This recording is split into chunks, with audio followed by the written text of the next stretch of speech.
Should we follow design trends? Do they actually help us as graphic designers? I'm going to talk a bit more about that towards the end of the video, so stick around to learn whether we should use trends at all. In 2024, we saw the rise of generative AI in our design softwares. We've seen an increase in demand for stock photography through generative AI, and we've seen how retro design work has flooded the design community with a passion. Seriously, every time I check Instagram, all I see is nothing but retro, nostalgic vibes. Now, if you watched my 2024 design trends video last year's, you'd already know that this would have been a huge trend. So make sure you watch this whole video to get a glimpse of 2025. 2025 is going to arguably be even stranger for graphic designers. So in this video, I'm going to show you my trend prediction for design and creative work in 2025. Okay, my first trend prediction, utilitarian design. According to Google, utilitarian design is defined as a design philosophy that prioritizes function and practicality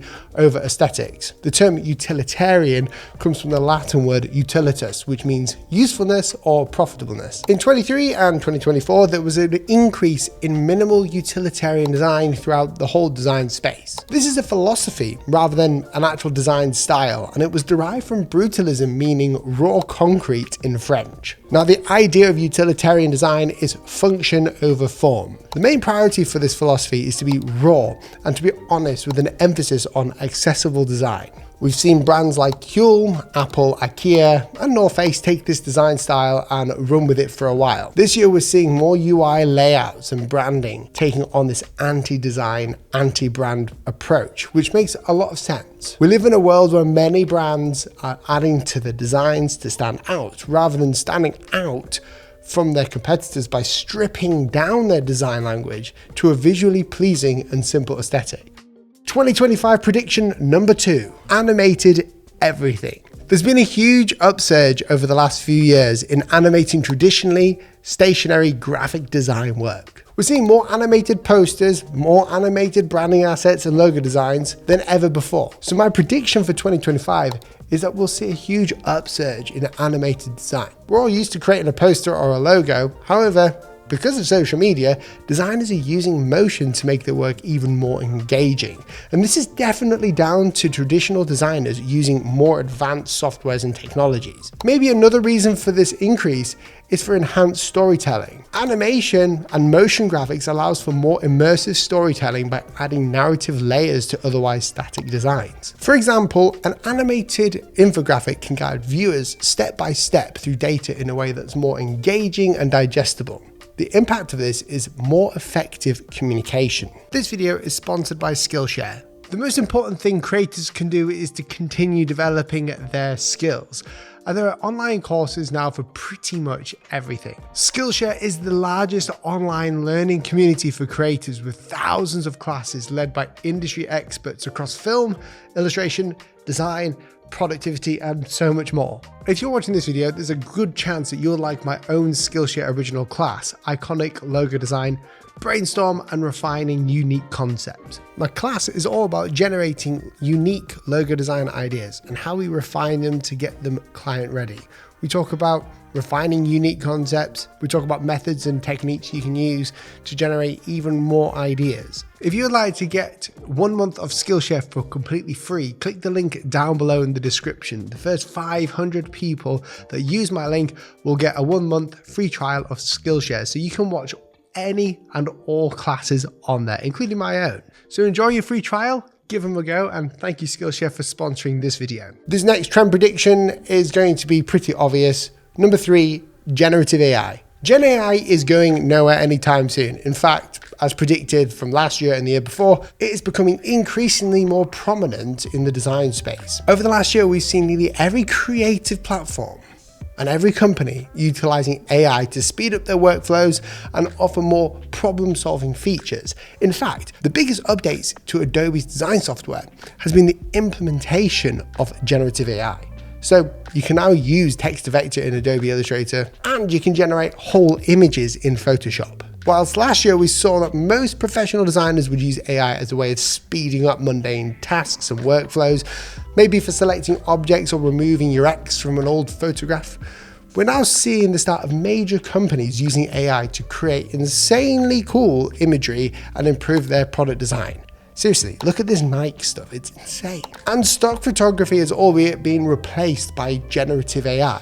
And designers are happier using AI to generate images to suit their specific needs, over having to pay for stock website subscriptions. I don't think anyone really knows what's going to happen with AI or what the impact on graphic designers and creative professionals in the long term will be, but I have a strong belief that generative AI specifically will largely be used as a tool to aid graphic designers and creative professionals, so we don't have to do the mundane and repetitive tasks that no one really wants to do and that no one finds creative.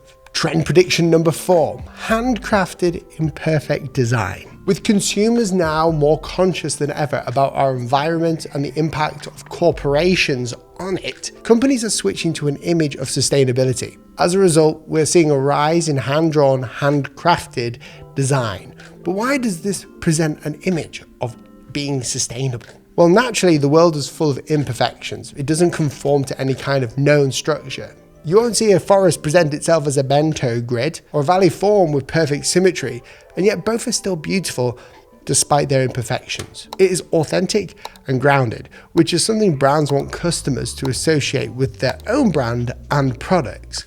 But there's even more to it than that. Younger generations in particular are gravitating towards these imperfections. Over the past decade, design has been dominated by polished, ultra-clean layouts, logos, and typography. And while these are often beautiful and functional, they can also feel sterile, blurring together into a sea of sameness. Handcrafted design stands out. It feels human, raw, distinctive, offering an antidote to the overly perfect digital world we've grown used to. Trend prediction number 5. Nostalgic design influence is what I'm calling it. Loads of other people have tried to give some crazy name to this trend prediction. I'm just going to keep it simple with nostalgic design. Over the last few years, we've seen more designers leverage nostalgia in their work, and here's why. Number 1.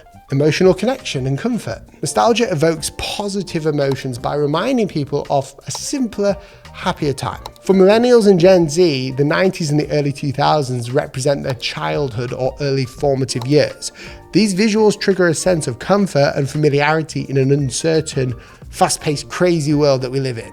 Brands leveraging this emotional connection can create deeper bonds with their audience. Now, Pepsi back in 2023 rebranded, and they featured bold, retro-inspired typography. They basically went back to the old branding because it feels good to go back. The second reason is a reaction against minimalism. Over the past decade, design has been dominated by clean, minimalist styles. Whilst functional, this approach can feel cold, sterile, and repetitive. This can drive people away from a brand that shows no personality in their work. The return to bold, colourful, and imperfect 90s to 2000s aesthetics offers a really refreshing contrast. Designers and brands can break free from sameness whilst capturing attention. Reasons number 3, Gen Zs just love retro culture. So Gen Z, who didn't fully experience the 90s or the 2000s, sorry guys, it was a cool time. They romanticize this era as kind of retro cool. Social media platforms like TikTok have fueled this by popularizing the Y2K movement within fashion, music, and visuals. Brands adopting this nostalgic aesthetic appeal to this younger audience who value authenticity and playfulness over perfection. A big question for many designers is whether to follow design trends or just leave them be.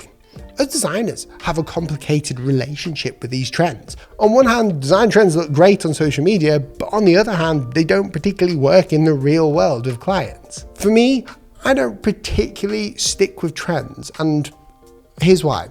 Trends limit the creativity within us. It actually puts a box around it. Sometimes this box can be helpful, especially if a client or a brand campaign is looking for a specific style and they want to go, I don't know, Y2K trendy. That gives us a really nice restriction of where we're supposed to go. But on the other hand, if we're working for a client and we're creating a logo that's inspired by the Y2K movement, then that logo is not going to last because trends come and go. They're not particularly timeless in any way. And lastly, trends are overused. It's all I see now is these really trendy pieces of work. And don't get me wrong, I love them. They are really cool. I like them a lot. But it's all we see. We don't see anyone breaking the mold from them. So does it impact our legacy as designers? Trends are fun at the time, they're popular, but ultimately, it's the original trendsetter that is remembered. It may be safer to follow trends, but perhaps it's better to be the designer that makes an impact. Now, this design trends video was a bit more in depth this year with less trends. If you actually enjoyed watching this and you haven't done so already, because I know a lot of you, according to my analytics, haven't even subscribed, please press that subscribe button. It's free. It makes us feel good, and it also has an impact on our growth as a channel. If you found anything useful in this video, share it with your mates. Also, leave me a comment down below to let me know the trends that you're predicting for 2025 and whether you think my predictions are right or wrong. Thanks for watching, guys. Have a Merry Christmas and a Happy New Year. See you soon.